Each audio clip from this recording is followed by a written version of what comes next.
Grace's veins flooded with ice as Nathan, her lover, tightened his grip around her daughter's throat, his eyes burning with a predator's hunger.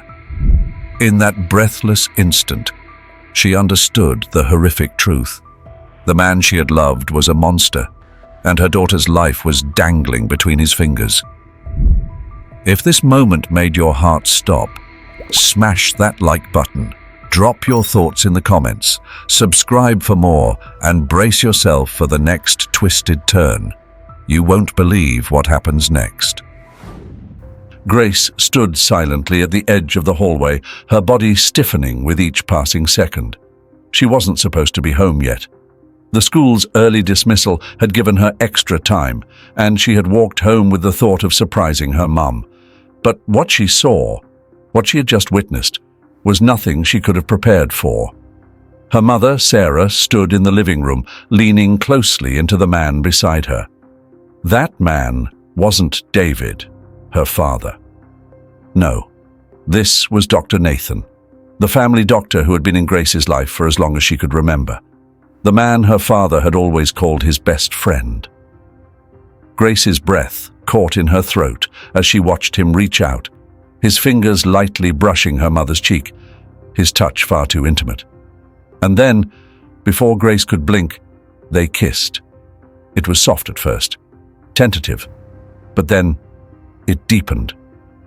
Sarah's hand slid behind Nathan's neck, and he pulled her closer, as if this was something they had done many times before. Grace's heart thudded painfully in her chest, her hands trembling at her sides. She stood frozen, every fiber of her body screaming at her to move, to shout, to confront them, but her feet felt as if they were nailed to the floor. Sarah hadn't noticed her yet, too wrapped up in her secret moment with Nathan. But the front door clicked softly, and the sound snapped her mother out of her trance. Sarah's eyes darted toward the hallway, and her breath hitched when she saw Grace standing there. The color drained from Sarah's face, her eyes widening in shock. For a long moment, neither of them moved. They stared at each other, both aware that the fragile illusion of normalcy had shattered in that instant. Grace's mouth was dry. She wanted to say something, anything, but nothing came out. Instead, she turned abruptly and walked out the door, the sound of it shutting behind her loud and final. Sarah didn't follow. The damage was done. The divorce came faster than anyone expected. Grace had assumed her parents' marriage had cracks, but she didn't know it was so fragile. She overheard her father's shouts, the late-night arguments, and Sarah's tears, but nothing could prepare her for the moment when David finally packed his things and left. The house had never felt so quiet, so empty. Grace had chosen to stay with her mother after the divorce. It wasn't because she forgave her, or even because she wanted to. It was because the thought of living with her father in his state of despair seemed unbearable. David had always been the strong one, the rock of the family, but now he was a hollow shell of himself. The betrayal had gutted him, and Grace couldn't bear to witness it up close. But staying with Sarah wasn't any better. The house was now a place of suffocating silence, and every time Grace looked at her mother, all she could see was that kiss, the kiss that destroyed their family. The man who was once a trusted family friend had become something darker, a wedge driven between them. Nathan, now officially living in the house, acted as if everything was normal. He greeted Grace in the mornings with a bright, "Good morning," as though he hadn't ripped her life apart. Grace refused to engage, ignoring him at every turn, her heart cold with resentment. "Grace," Nathan had said one morning, leaning against the kitchen counter as she poured cereal into a bowl. "I know things have been hard." She cut him off before he could finish. "You don't know anything." He blinked, taken aback, but didn't back down. "I know it's a tough adjustment, Parents splitting up is never easy, especially for teenagers. But in time, you'll see it's for the best." "For the best?" Grace's voice was sharp, her hands gripping the edge of the counter so tightly her knuckles turned white. "My family fell apart, and you think it's for the best?" Nathan opened his mouth to respond, but Grace was already storming out of the kitchen, her heart pounding in her chest. Sarah, who had been watching the entire exchange from the doorway, said nothing, just stared after her daughter with the same look of guilt she'd worn for months. Days turned into weeks, and the distance between Grace and her mother grew wider. Sarah had tried at first to talk to her, to explain, but Grace refused to engage. Every conversation ended in silence or a cold, clipped response. Meanwhile, Nathan's presence in the house was like a constant reminder of everything Grace had lost. Every time he smiled, every time he acted as though nothing had changed, her hatred for him deepened. She couldn't stand to be in the same room as him, and Sarah's attempts to normalize the situation only made things worse. One night, Grace hadn't come home from school. The clock ticked past midnight, and Sarah paced the living room, her phone in her hand, calling Grace again and again. No answer. Nathan sat on the couch, his eyes on the TV, but clearly aware of Sarah's anxiety. "She's fine," he said, his voice casual. "Teenagers act out. She'll come back when she cools off." But this wasn't just teenage rebellion. Sarah knew something was wrong, something much deeper than Nathan could ever understand. Her stomach twisted with fear, memories of that moment Grace had witnessed still fresh in her mind. She couldn't lose her daughter. Not like this. When Grace finally walked through the door, her face pale and her eyes distant, Sarah rushed toward her, but Grace brushed past her without a word. The silence that followed was deafening, and Sarah stood there, watching her daughter's retreating figure, feeling helpless. The tension in the house was thick, almost tangible, as if it lingered in every shadowed corner and every whispered silence. Sarah could feel it pressing against her, but she couldn't pinpoint exactly when it had taken over. Maybe it had started when Grace stopped meeting her eyes at dinner. Or perhaps when her once talkative daughter began spending more time in her room, the door always closed, leaving the house eerily quiet.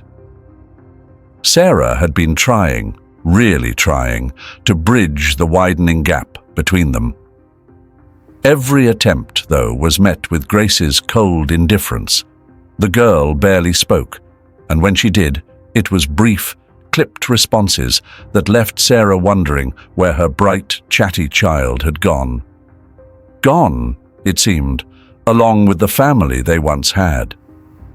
Nathan had reassured her again and again. "She's a teenager," he'd say, his hand resting lightly on her shoulder, his voice smooth and confident. "They go through phases, Sarah. It's normal for her to pull away, especially after everything." But Sarah wasn't so sure. Grace's avoidance wasn't normal. The way her daughter flinched when Nathan entered the room, or how she tensed every time he spoke to her. These weren't just signs of teenage rebellion. There was fear in Grace's eyes, subtle but unmistakable, and Sarah felt it every time their gazes met. The unease gnawed at her, but Nathan was always there, calmly explaining it away.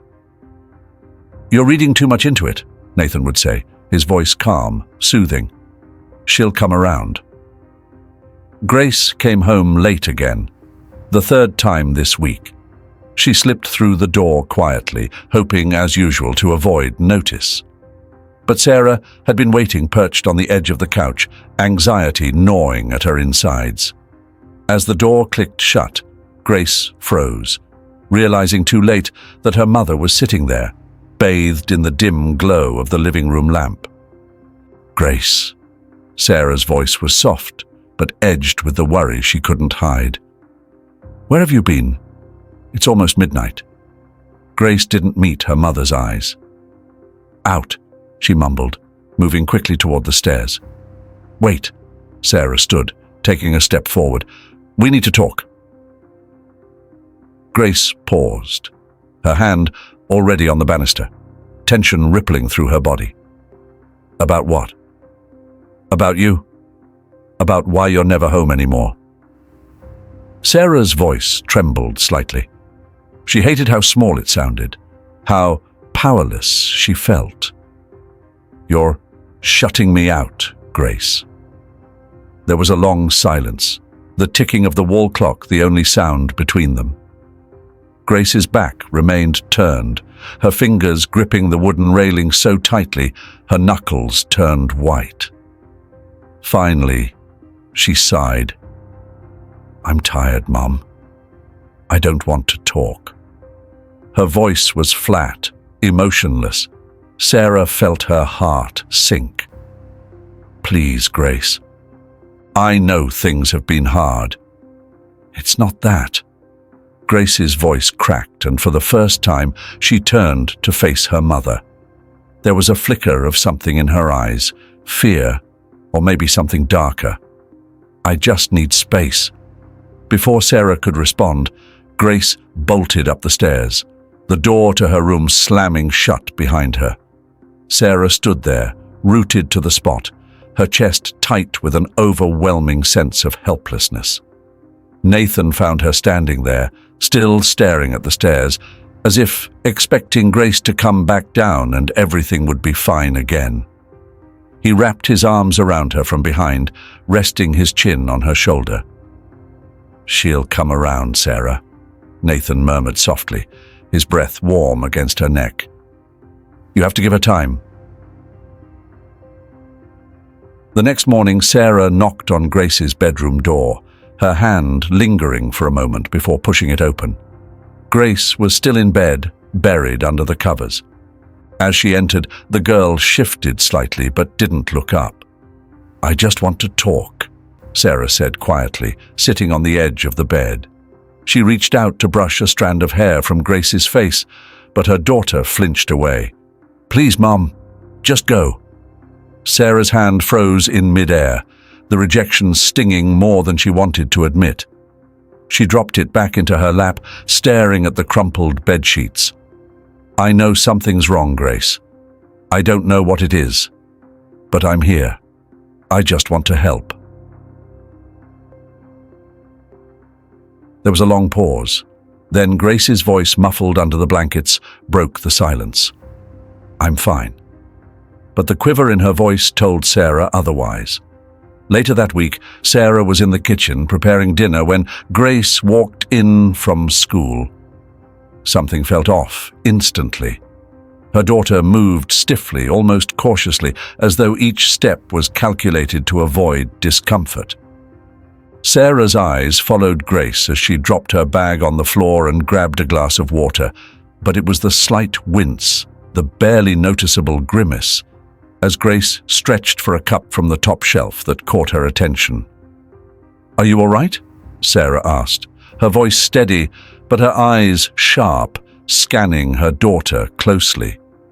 Grace hesitated, her back turned as she poured water into the glass. "Yeah, just tired from school," she mumbled, but her voice sounded forced, distant. It wasn't like her. Sarah moved closer, wiping her hands on a dish towel. "You seem tense." Her hand reached out gently, brushing Grace's shoulder in a casual gesture, but the second her fingers touched Grace's neck, her daughter flinched, visibly. Sarah froze, her breath catching in her throat. Something was wrong. "Grace?" she began carefully. "What's this?" She gently pushed back a strand of Grace's hair, revealing the edge of a dark bruise on her neck. One that hadn't been there before. Sarah's heart raced as her fingers grazed the bruise, and Grace pulled away instinctively, cradling her neck protectively. "I told you, it's nothing," Grace snapped, her tone sharper now. She stepped back, creating distance between them, her eyes darting around the room. like she was searching for an escape. But Sarah couldn't ignore it.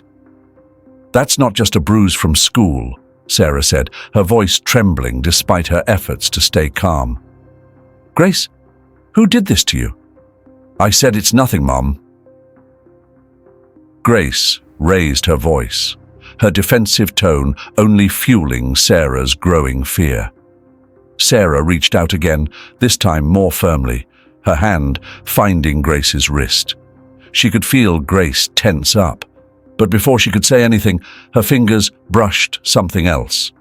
Another bruise, this one on Grace's forearm, hidden beneath the sleeve of her sweater. Sarah's blood ran cold. "Grace." Sarah's voice cracked as she pulled up her daughter's sleeve, just enough to reveal a series of faint, purplish marks lining her forearm. Her heart pounded in her chest. The marks weren't random.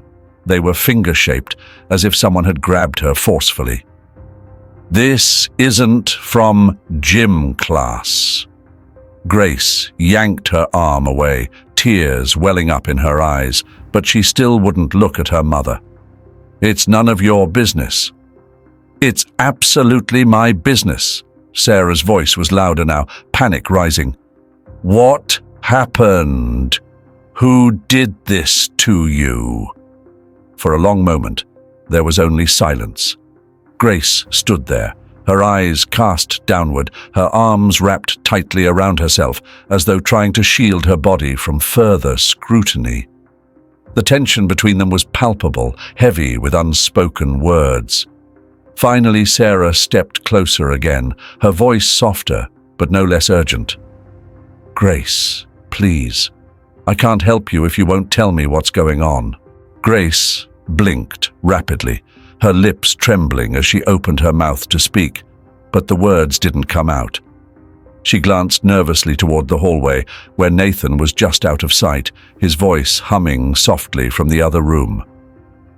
That one glance was all it took for Sarah's heart to lurch in her chest. "You can tell me," Sarah whispered, her hands now trembling. "Is it Nathan?" Grace's breath hitched, but she remained silent, her eyes wide and fearful. She shook her head slightly, though it lacked conviction. Sarah's mind raced, trying to make sense of the pieces falling together. Her daughter's sudden withdrawn behavior, the bruises, the fear in her eyes whenever Nathan was around. It all seemed connected. Nathan's voice echoed from the living room. "Everything okay in there?" Grace stiffened, her entire body going rigid at the sound of his voice. Sarah's stomach dropped as she glanced toward the door and back at her daughter. The unspoken fear in Grace's eyes was enough to send a chill down Sarah's spine. "Yeah, everything's fine," Grace replied quickly, her voice shaky, trying to sound casual. But before she could press further, Nathan appeared in the doorway, his presence commanding as always, though his smile was casual, almost friendly. "What's all the fuss?" he asked, his eyes flicking between Sarah and Grace. Sarah felt her throat tighten, her pulse quickening. She could see Grace's body language shift. Her shoulders hunched, her arms folding across her chest defensively. The way she avoided his gaze was telling. "We were just talking," Sarah said, forcing a calmness she didn't feel, her voice barely steady. Nathan tilted his head slightly, his gaze lingering on Grace for a second too long before he turned back to Sarah. "Is everything okay, Grace?" Grace nodded quickly, too quickly. "Yeah," she muttered, her eyes fixed on the floor. "I'm fine." Nathan smiled that same disarming smile, the one that had always made Sarah feel safe until now. "Good to hear," he said, his voice light. "You know, Grace, I've been thinking maybe we could spend some time together this weekend. Go out, grab some lunch, just the two of us. What do you say?" Grace's reaction was immediate. She took a step back, her face pale, eyes wide with panic. "No," she said quickly, shaking her head, her voice quivering. I've got plans."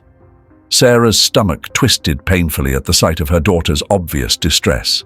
She had never seen Grace react like this before, not with such visible fear. And Nathan? He didn't seem fazed by it at all. "Plans?" Nathan chuckled softly as though amused. "Well, we'll figure something out. There's always time, right?" Grace swallowed hard, her hands trembling slightly as she turned toward the stairs, desperate to escape the conversation. "I'm going to my room," she muttered, disappearing up the stairs before anyone could say another word. Sarah stood frozen, her thoughts spiraling, the image of those bruises burned into her mind. Nathan, meanwhile, watched Grace disappear, the same calm, casual smile still on his face as he turned to Sarah. "Teenagers," he said with a soft laugh. "They can be so dramatic." Sarah didn't respond. Her eyes were fixed on the empty stairwell, her mind racing with all the signs she had missed. Something wasn't right. Something was very, very wrong. Next day, Sarah stood at the kitchen counter, absently stirring her coffee, her eyes fixed on the faint reflection in the window. The late afternoon light cast long shadows across the room, the silence between the walls almost suffocating. She couldn't shake the feeling, the gnawing sense that something wasn't right. Grace had barely spoken to her in days.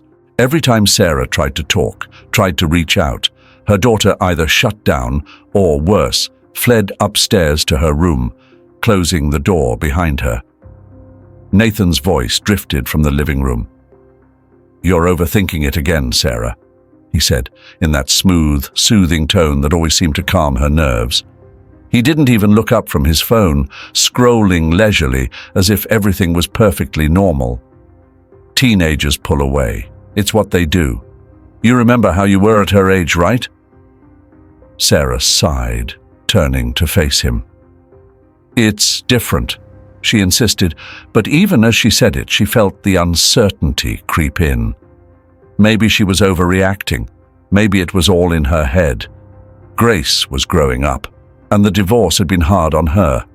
Nathan was right. Kids do act out. And yet, that bruise. The look in Grace's eyes when she'd asked about it. Nathan set his phone down and came to her, his arms wrapping around her waist, pulling her into his chest. "You worry too much," he murmured softly, brushing a strand of hair behind her ear. "Grace is tough. She's independent. She just needs space. Don't crowd her." His words were honeyed, sweet, dripping with reassurance, and for a moment Sarah felt herself lean into him, comforted by the warmth of his presence. Nathan had been so steady, so reliable during all of this. He'd stepped in when David had walked out, had taken on the role of supporter, protector, even when Grace resisted him. Still, something nagged at her, a quiet voice in the back of her mind, whispering doubts that she couldn't ignore. "But what if—" she began, but Nathan interrupted, his tone firm but gentle. "Sarah," he said, looking directly into her eyes, "you can't hover over her forever. She's a young woman now. She'll come around. Trust me." Sarah nodded slowly, letting the tension slip from her shoulders as Nathan kissed the top of her head. That evening, Sarah found herself standing outside Grace's bedroom door. The house was quiet, save for the occasional murmur of the TV downstairs where Nathan lounged, seemingly unconcerned. She raised her hand to knock, but hesitated. How many times had she stood here trying to figure out how to talk to her daughter, only to leave without saying a word? Finally, she knocked gently. "Grace, can I come in?" There was a long pause, then a muffled, "Yeah." Sarah opened the door slowly, peeking inside. Grace was sitting at her desk, her back to the door, staring at her computer screen. The room felt foreign, distant, like she was intruding on a space she no longer belonged in. She watched her daughter for a moment. The way Grace's shoulders hunched slightly, the way her fingers tapped nervously against the desk. "How was school?" Sarah asked, trying to keep her voice light, though the tension gnawed at her. "Fine," Grace muttered, not turning around. Sarah stepped further into the room, her eyes scanning the familiar space. It looked like any other teenager's room, messy, cluttered with clothes and books, but there was something off. Grace seemed removed from it all, as if she were merely existing in this space rather than living in it. "Grace," Sarah began, her voice catching slightly. I've noticed you've been distant lately, and I just want to make sure everything's okay." "I'm fine," Grace replied, quickly, too quickly. But Sarah wasn't convinced. She could feel the distance growing between them, the way Grace flinched when Nathan was near, the way she avoided eye contact whenever Sarah brought him up. And then there were the bruises. Sarah had wanted to believe Grace's excuse about gym class, but deep down, she knew there was more to it. She sighed softly, running a hand through her hair. I worry about you. You know that, right?" Grace was silent for a moment, her fingers still tapping against the desk. "Yeah," she said quietly, but there was no warmth in her voice, no connection, just an answer to appease her mother. Sarah's heart sank. She wanted to say more, wanted to reach out, but something held her back. That invisible wall between them seemed impenetrable, and no matter how hard she tried, she couldn't seem to break through. It was that night, after lying in bed for hours, staring at the ceiling, that Sarah made the decision. She needed to know what was going on. She couldn't just sit by and watch her daughter drift further and further away.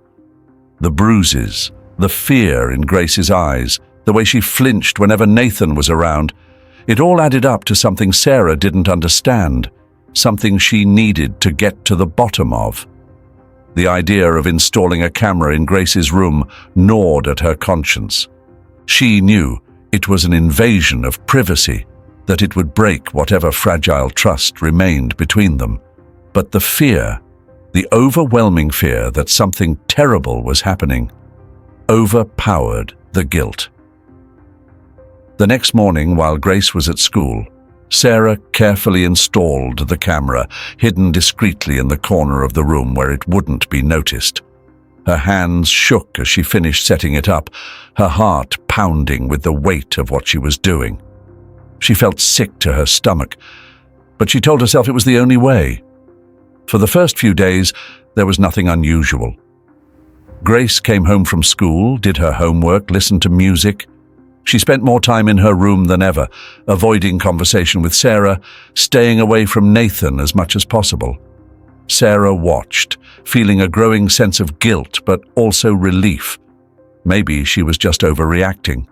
Maybe Nathan was right, and Grace was just going through a phase. But one evening, something changed. Sarah was reviewing the footage from earlier that day when she noticed Grace sitting on her bed, staring directly into the camera. Her face was blank, her eyes dull, but it was as if she knew. She knew she was being watched. Sarah's breath caught in her throat. Her heart raced as she watched Grace sit there for what felt like an eternity, just staring, before she quietly got up, walked to her desk, and turned off the light. The screen went black, leaving Sarah in the dark, her mind swirling with uncertainty and fear. What had she done? 2 days later, Grace didn't come home. Nathan shrugged it off, saying she was probably with friends and not to worry. "You know how teenagers are," he said, smiling, that same disarming smile. "She'll be back before you know it." But as the hours ticked by, Sarah's unease grew into a gnawing panic. She called Grace's phone repeatedly, only to be met with voicemail. The sinking feeling in her chest deepened with each unanswered ring. By midnight, Sarah was pacing the living room, her hands trembling as she clutched her phone. Nathan lounged on the couch, flipping through channels, unfazed by Grace's absence. "She's fine, Sarah," he said with a casual shrug. "You need to stop worrying so much." But Sarah couldn't shake the growing dread. She couldn't shake the feeling that something was terribly wrong. Finally, in a moment of desperation, she pulled out her laptop and opened the camera footage, her fingers trembling as she clicked through the hours leading up to Grace's disappearance. And then, in the eerie glow of the dimly lit screen, Sarah saw something that made her blood run cold. Sarah lay in bed, her body stiff, but not from the cold.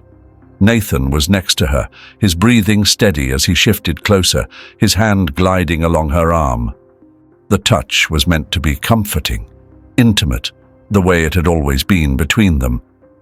But tonight, it felt different, wrong, almost suffocating. His hand lingered at her shoulder, his fingers pressing gently into her skin. But Sarah pulled away, her muscles tensing without her permission. "Not tonight," she whispered, turning her back to him, hoping the darkness would hide the guilt in her eyes. Nathan's hand hovered for a moment before he withdrew, sighing softly. He rolled back onto his side of the bed, the sheets rustling between them like a barrier neither of them could cross. The silence that filled the room wasn't comforting, not like it used to be. Now it felt oppressive, a reminder of how far they had drifted, how far she had drifted. She felt Nathan settle, his breathing slowing as sleep overtook him. But sleep wouldn't come for Sarah. Her mind raced, haunted by the memory of what she'd seen just hours ago on the camera footage. She closed her eyes, but the images burned behind her eyelids. Grace's face, pale and tight with fear, the way her daughter had flinched when Nathan had entered her room. Sarah felt sick. Quietly, she slipped out of bed, careful not to disturb Nathan. Her bare feet padded across the cold floor as she moved toward the door, her breath shallow, as if she feared he might wake and see the guilt etched across her face.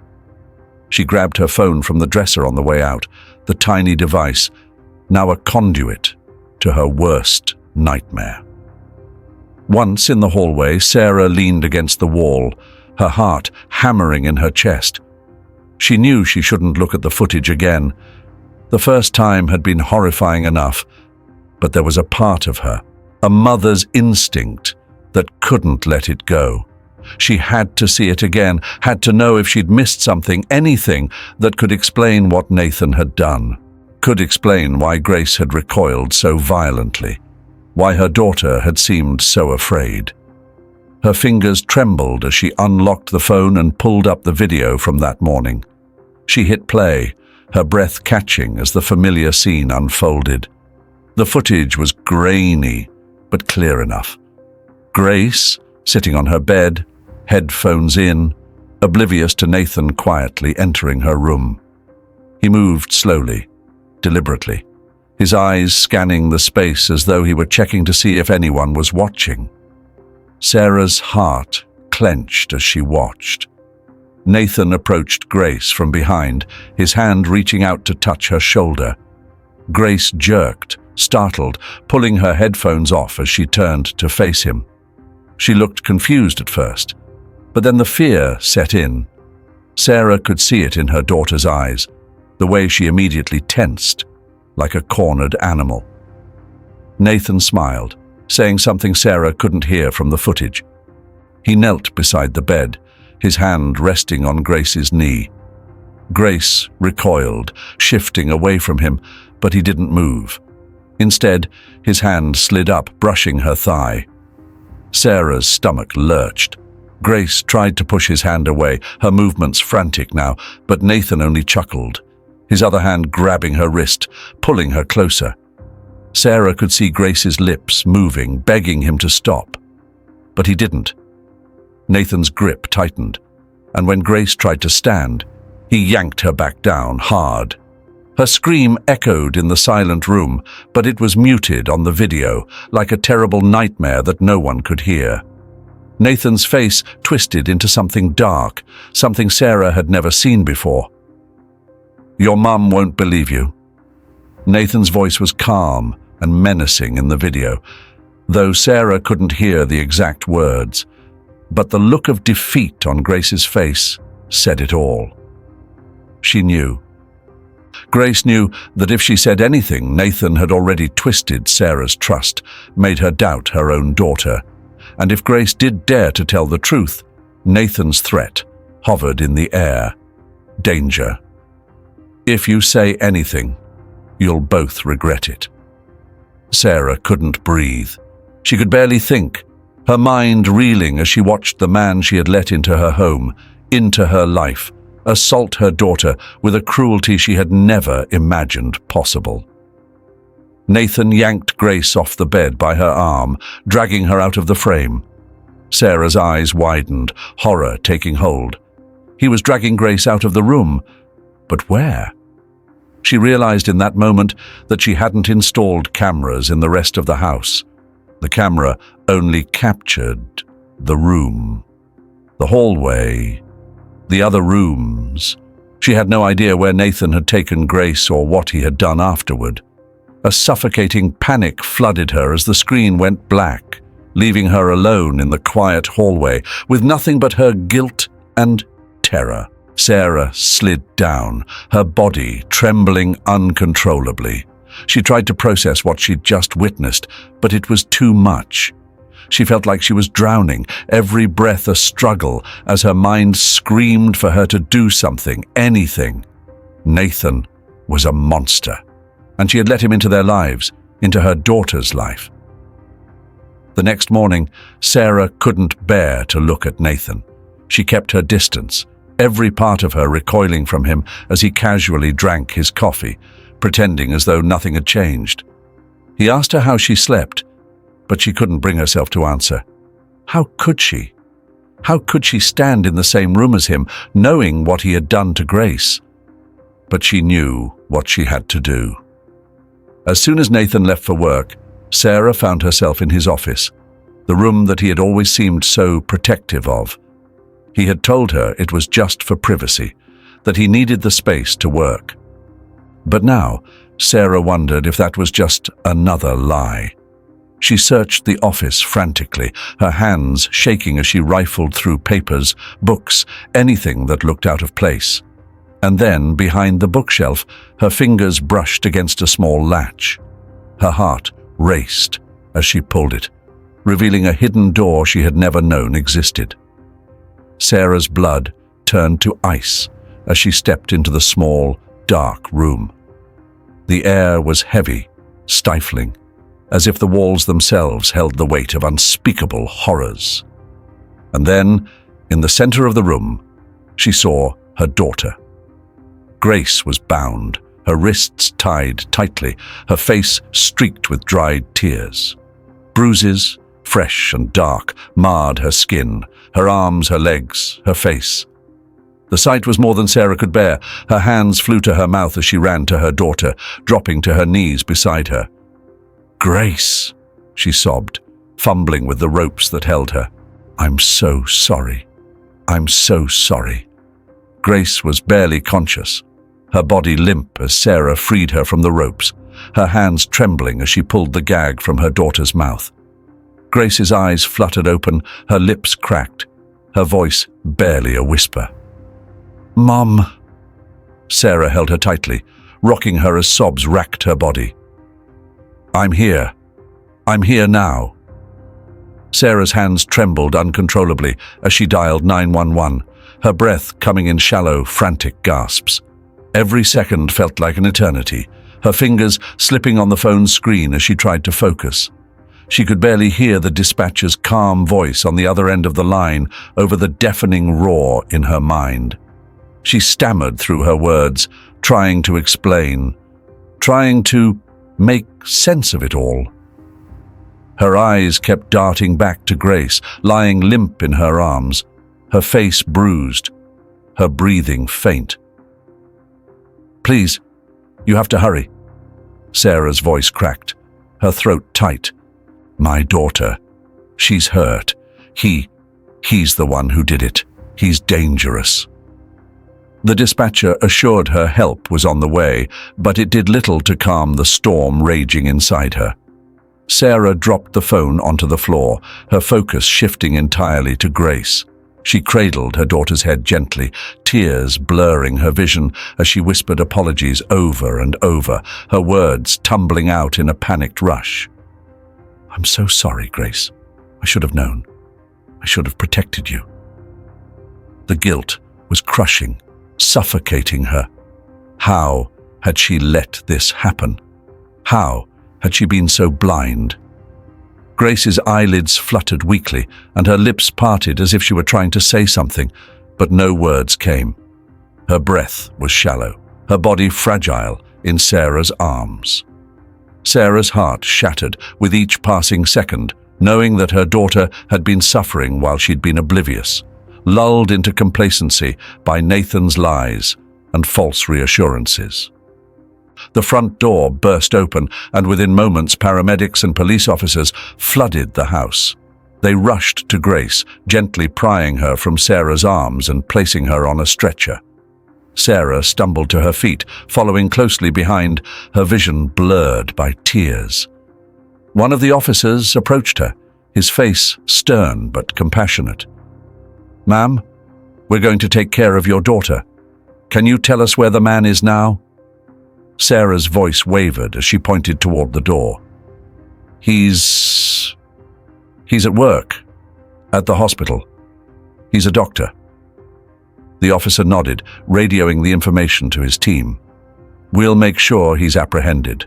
Right now, you need to focus on your daughter." As the ambulance raced to the hospital, Sarah sat beside Grace, her hands gripping her daughter's limp hand, her heart pounding in her chest. The memories of the past few months played like a cruel, taunting reel in her mind. Nathan's charm, his calm reassurances, the way he had slowly driven a wedge between her and Grace. She had trusted him, allowed him into their lives, and in doing so, had put Grace in harm's way. When they arrived at the hospital, the paramedics wheeled Grace into the emergency room, and Sarah was left standing in the hallway, her body numb with shock. It wasn't long before David appeared, his face flushed with panic, eyes wide as he searched for answers. "Sarah!" he called out, his voice strained as he rushed toward her. "What happened? Where's Grace?" Sarah's chest tightened at the sight of him, the weight of what she had to tell him crushing down on her. She could barely speak, her words choked by guilt and shame. "It's Nathan. He hurt her. I didn't see it. I didn't know." David's face twisted with a mix of disbelief and fury, his hands clenching into fists at his sides. "Nathan? That bastard!" Before Sarah could say anything more, David was already turning, storming toward the hospital entrance. Sarah's heart raced, knowing exactly where he was going. "David, wait!" she called after him, but it was too late.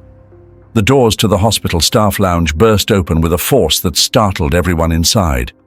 Nathan stood near the coffee machine, oblivious at first, but when he looked up and saw David charging toward him, his smug smile faltered. David didn't hesitate.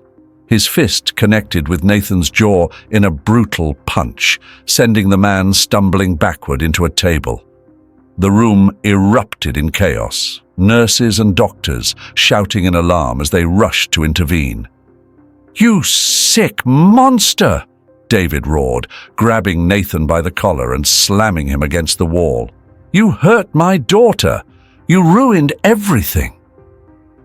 Nathan's eyes darted around, panic creeping into his usually composed expression. "David, you don't understand," he started, his voice strained, but David wasn't listening. "I'll kill you," David snarled, his fist drawn back for another blow. But before he could strike again, 2 police officers burst into the room, pulling David away. "Enough!" one of the officers barked, forcing David back as they moved to restrain Nathan, who was clutching his bleeding jaw. "That man assaulted my daughter," David spat, his chest heaving with anger. "He's a predator." The officers exchanged glances before moving to place Nathan in handcuffs. As they led him out of the hospital, the air in the hallway was thick with tension. Nurses whispered in hushed tones, their eyes following Nathan's every move as he was escorted out. As the days passed, the investigation moved quickly. Nathan's arrest sent shockwaves through the community, and it wasn't long before the trial date was set. Sarah and David attended each hearing in grim silence, their presence a united front for Grace, who was still recovering physically and emotionally from the ordeal. The details of Nathan's crimes had become public, and the courtroom buzzed with whispered conversations and accusatory stares. Nathan, once admired as a respected doctor, sat expressionless during the trial. His defense was flimsy at best, and as the evidence mounted, it became clear to everyone in the courtroom what kind of man he truly was. Sarah listened in horror as more of Nathan's manipulations and crimes were revealed. The guilt weighed heavier on her with each testimony, but there was no going back now. Justice was being served, albeit too late for Grace's innocence. Finally, the day of sentencing arrived. Nathan stood before the judge, his face pale, but his eyes cold and defiant. The courtroom was packed. Reporters, townspeople, and even some of his former colleagues had gathered to witness his fall from grace. The judge's voice was steady and firm as he read out Nathan's sentence. A lengthy prison term, the maximum for the charges of abuse and assault against a minor. Sarah exhaled a breath she hadn't realized she was holding. It was over. At least, the legal part was. Nathan had been found guilty, and he would spend the rest of his life paying for what he had done. But the real weight, the emotional scars he had left, would take far longer to heal. As Nathan was led out of the courtroom, handcuffed and flanked by two officers, the air outside was thick with tension. A crowd had gathered, angry, disgusted by his actions. Whispers turned to shouts, and before long people were throwing whatever they could get their hands on. A rotten tomato hit Nathan square in the chest, splattering over his prison uniform. Another, an apple core, flew past his head. The jeers grew louder. "Monster!" someone screamed from the crowd, followed by a chorus of similar cries. People hurled their disdain at him, not just with their words, but with their actions. Food, trash, anything they could find, flew through the air toward him. Nathan flinched, his face twitching with each hit, but he kept his head down, no longer the smug, charming man he once pretended to be. He was just another criminal now, exposed and humiliated for the world to see. Sarah watched from a distance, standing with David, her stomach churning. A small part of her felt a fleeting sense of satisfaction watching the public condemn the man who had destroyed so much. But that feeling was quickly replaced with sorrow, for Grace, for the innocence lost, for the fact that she had ever let this man into their lives. As Nathan was shoved into the police van, the door slamming shut behind him, the crowd slowly dispersed. The taunting voices faded into the background, leaving only the weight of what had just transpired. It was done. Nathan was gone, locked away, where he could never hurt anyone again. Hours later, Sarah sat at Grace's bedside, her fingers intertwined with her daughter's pale hand. The steady beep of the heart monitor was the only sound in the room, a cruel reminder of how fragile everything had become. David stood on the other side of the bed, his arms crossed tightly over his chest. His face was a mixture of anger and sorrow, the tension between him and Sarah palpable. For a long time, neither of them spoke. They just watched Grace, both of them lost in their own guilt, their own regrets. Finally, David broke the silence, his voice low and strained. "How could you let this happen, Sarah?" Sarah closed her eyes, the weight of his words crushing down on her. "I didn't know," she whispered, her voice barely audible. "I didn't see it. I thought he loved us. I thought he cared." David let out a harsh, bitter laugh. "Loved us? He's a monster. And you let him into her life." Sarah's chest tightened, tears stinging her eyes. "I didn't know," she repeated, but the words felt hollow. How many times had she ignored the signs? How many times had she brushed off Grace's fears, Nathan's dismissive reassurances, soothing her doubts? "I should have seen it," Sarah said, her voice cracking. "I should have protected her." David sighed, rubbing a hand over his face. "We both should have." He looked down at Grace, his expression softening. "But we can't change the past.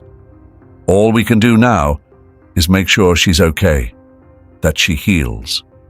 Sarah nodded, her eyes never leaving Grace's face. "I'm so sorry," she whispered again, though this time it wasn't just to David. It was to Grace, to herself, to the shattered family they had become.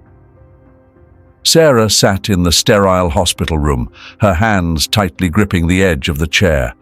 The soft beeping of machines and the faint smell of antiseptic hung in the air. But all she could focus on was Grace, her pale, fragile daughter curled up in the hospital bed. Grace's eyes were half open, staring blankly at the ceiling, her arms wrapped tightly around herself as if she were trying to keep the world at bay. She hadn't spoken in hours. Every day felt like a new battle. It had been weeks since Nathan's arrest, since Grace had been saved from the darkness that had surrounded her. But now, Sarah feared, her daughter was trapped in another kind of prison, one built from fear, trauma, and a pain Sarah couldn't reach. Grace had become increasingly erratic in her behavior. The once sweet, vibrant girl Sarah had known was gone, replaced by someone angry and distant. It had started with small things, Grace refusing to eat, pushing her plate away with a look of disgust. But then it had escalated. The first time Sarah had seen Grace clawing at her own skin, scratching her arms until they bled, she had nearly collapsed with grief. "Please stop, Grace," Sarah had begged, trying to pull her daughter's hands away. But Grace's eyes were wild, filled with a panic Sarah didn't understand. "Don't hurt yourself, baby." Grace had stared at her, her breathing shallow and ragged, but her hands wouldn't stop moving, tearing at her skin as if she was trying to rid herself of something deeper. The nurses had to intervene, and Sarah had been asked to step out of the room, her heart shattering as she listened to her daughter's cries echoing down the hallway. It wasn't just the self-harm. Grace was pushing everyone away, including David. He had been a constant presence at the hospital, sitting by her bedside, trying to offer comfort. But each time he reached out, Grace would turn her head, refusing to even look at him.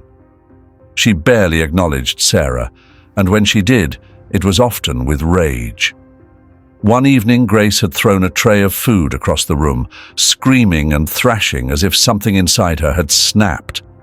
Sarah had rushed over, trying to hold her, to soothe her, but Grace had shoved her with such force that Sarah stumbled and fell to the ground. "Get away from me!" Grace had shouted, her voice raw with anger. "You didn't protect me! You let him into our home! You let this happen!" The words had cut deep, slicing through Sarah's heart with brutal precision. She had sat on the floor, tears streaming down her face, too stunned to move.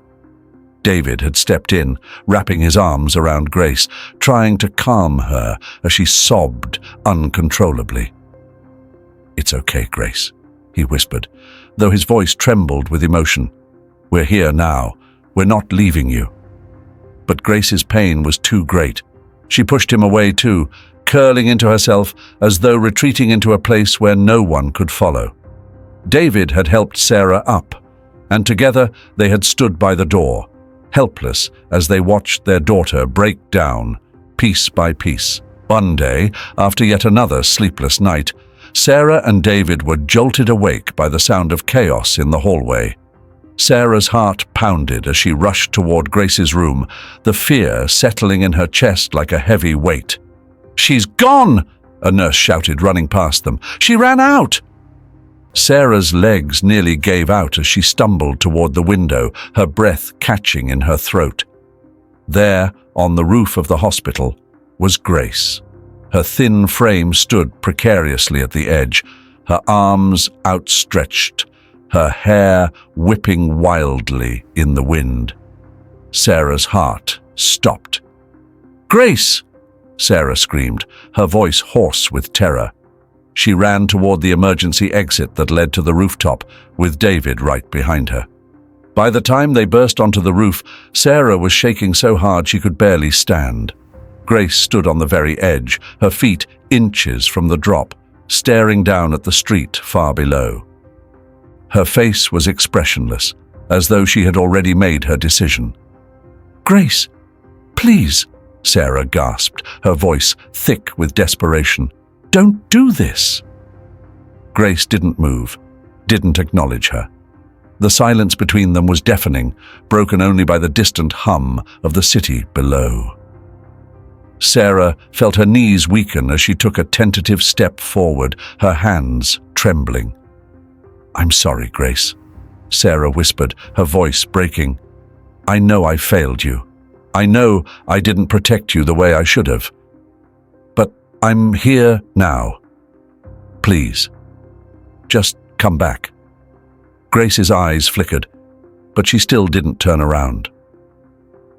"Do you remember the time when you were little?" Sarah continued, her voice soft but urgent. "And you were scared of the thunderstorm. You crawled into bed with me and I held you all night, and we talked about silly things until you fell asleep. You were safe then, Grace. I made sure you were safe." For the first time, Grace's posture shifted. Her shoulders hunched slightly, and Sarah saw her fists clench at her sides. "I love you, Grace," Sarah said, her voice thick with emotion. "I've loved you since the day you were born, and I'll keep loving you every day after. I know I wasn't there when you needed me most. I'll regret that for the rest of my life. But I'm here now. I'm here. And I won't let anything hurt you again. Please, give me a chance to make it right." There was a long, agonizing silence. Then, slowly, Grace turned her head, her tear-filled eyes meeting her mother's. Her lip quivered, her resolve crumbling as she stared at Sarah, the pain etched across her face. Sarah extended her hand, her arm outstretched, her heart pounding with fear and hope. "Please, Grace," she whispered, "take my hand." For a moment it seemed as though time had stopped. Grace stared at her mother's hand, her own trembling, and then, with a hesitant movement, she reached out and grasped Sarah's hand. Sarah let out a sob of relief, pulling Grace into her arms, holding her tightly as if she would never let go. David rushed over, wrapping his arms around both of them, his body shaking with emotion. The three of them stood there on the rooftop, clinging to each other, the weight of the past months pressing down on them. But in that moment, there was also hope. In the days that followed, Grace's journey to recovery continued, but now it was different. There were still dark moments, still nights when the nightmares came and the pain resurfaced. But now, Grace had her mother and father by her side, and Sarah was determined to never let her daughter feel alone again. Sarah had learned the hard way that love wasn't enough to protect the ones you care about. But love, when paired with understanding, commitment, and a willingness to fight for healing, could begin to mend even the deepest wounds. And now, for the first time in what felt like forever, Sarah believed that they could find peace again. Together. The months following Grace's time in the hospital were a slow, deliberate process of healing. Her face, once haunted by fear and uncertainty, gradually softened as the days passed. The panic attacks became less frequent, the nights less consumed by nightmares. With the support of her therapists and the constant presence of her family, Grace began to confront the trauma that had taken root deep within her. Sarah watched with a sense of cautious relief as her daughter slowly reclaimed parts of herself. The moments of anger, of Grace lashing out or withdrawing into silence, were still there, but they were fewer, now overshadowed by moments of calm. Together, they navigated the difficult terrain of healing, one step at a time. Sarah made it her mission to be present, to never again allow the distance between them to widen. She balanced her career with this new priority: Grace. Work no longer took precedence. Instead, her days were structured around being there for her daughter. They went on walks, sat in the park, or simply spent quiet evenings watching movies. Little by little, Grace opened up, sharing her thoughts, her dreams, her lingering fears. And each conversation brought them closer. David was a constant presence as well. He visited regularly, sharing meals with them, quietly reinforcing that despite the fracture in their family, his love for Grace had never wavered.